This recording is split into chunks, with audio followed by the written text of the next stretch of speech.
lokal. Idol Lawrence, go ahead. Impasingked ni San Nicolas outgoing Mayor Mike Hernando ana iteden dagiti agbalor 11.8 million pesos nga agricultural equipment manipod iti RA 7171 wenno tobacco excise tax sa imbatad ti mayor nga inatendaran dagiti mangimatmaton iti National Tobacco Administration daytoy ang panagibulong da kadagiti manalon kadagiti agamit da iti panagtaltalon kuna ti mayor adakkel akatulungan da dagitoy tapno iti kas daket mapaimbag iti panagtaltalon iti ili ti San Nicolas nga isu iti pagyamanan da iti biyang iti National Tobacco Administration iti sa bali wenno dito man iti paset iti panagsarita ni Mayor Mike Hernando.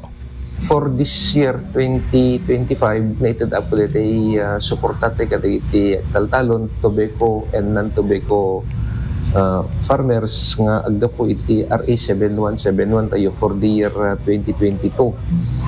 So dati iti 2025 tati ngamin patakaran na po agad DJ share mo iti 7171 iti 3 years ago so 2022 tata dan itad nga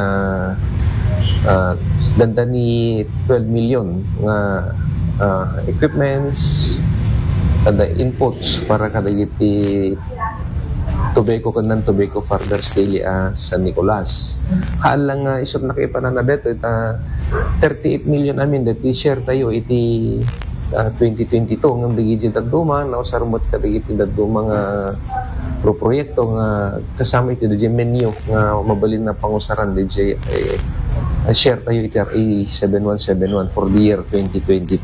So tata ado apo tayo na 11.8 million to be exact. For this year 2025 nated up ulit ay data iti paset Bumarukan sa ako. Apay, agkyak ka. Sige, Idol Lawrence. Sorry. Okay. Excuse me po.